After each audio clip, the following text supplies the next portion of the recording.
Hello everyone, welcome to Sam's Science View channel. In today's video, we are going to listen to a science fact. Why is braking so crucial in F1 car and how does it work?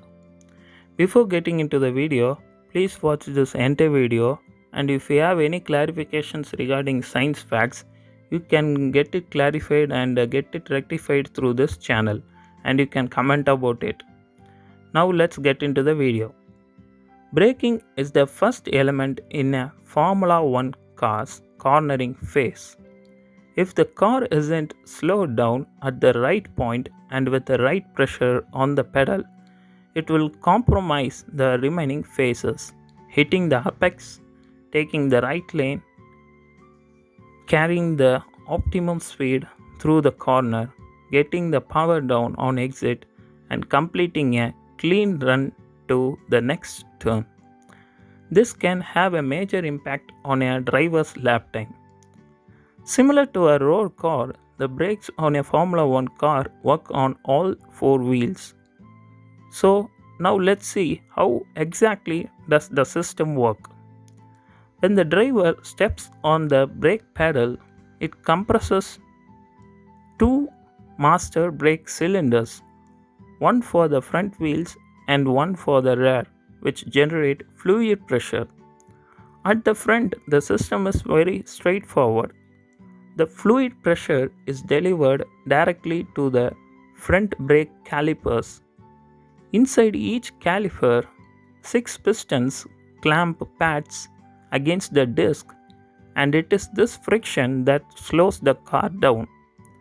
At the rear, things are a lot more complex.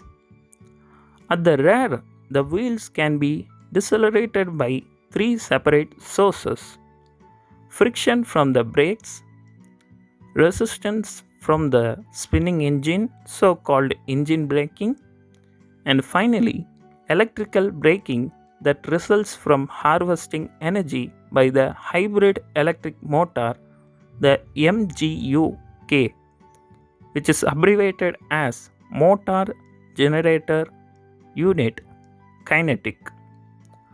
Although the driver can adjust each of these effects independently on his steering wheel, when he presses the brake pedal, the three systems act in concert via the brake by wire, that is BBW system, to provide the driver the overall retardation he has requested.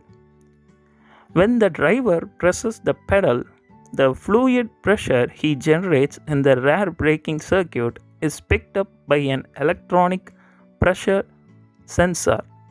The signal from this sensor represents the overall rear braking demand from the driver and is passed to the electronic control unit, that is ECU, where it is turned into a series of commands to brake the rear of the car. The harder the driver presses, the larger the signal. The larger the signal, the more aggressively the ECU, that is electronic control unit, will send out demands to the three rear systems, that is the brake calipers, the engine braking, and the motor generator unit kinetic, that is MGUK, to provide the retardation requested.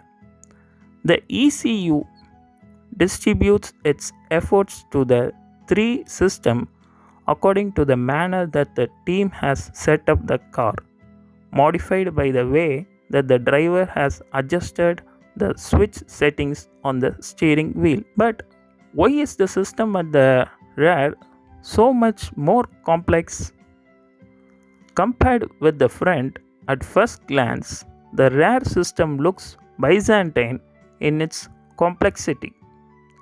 Why would we ever want to use a hydraulic master cylinder to generate pressure to be picked up by a pressure sensor simply to generate an electronic demand signal to an ECU?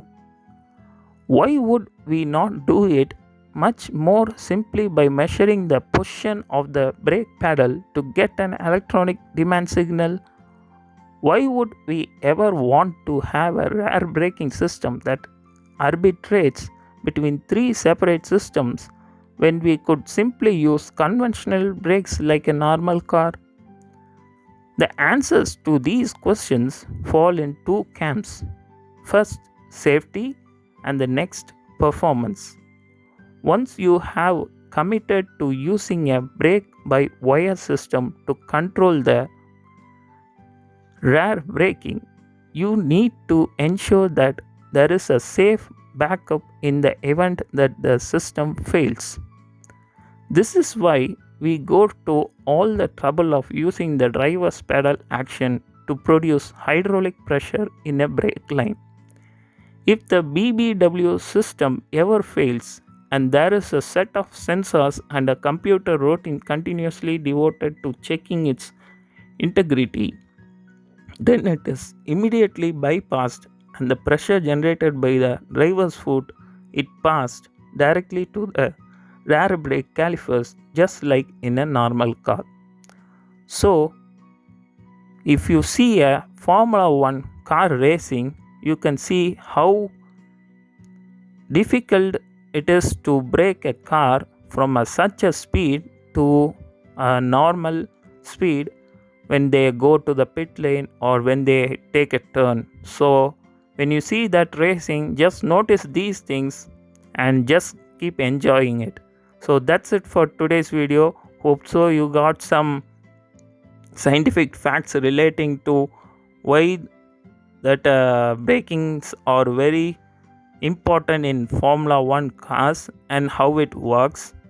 So, if you have any science related queries, you can just comment about it and you can rectify your science doubts through this channel.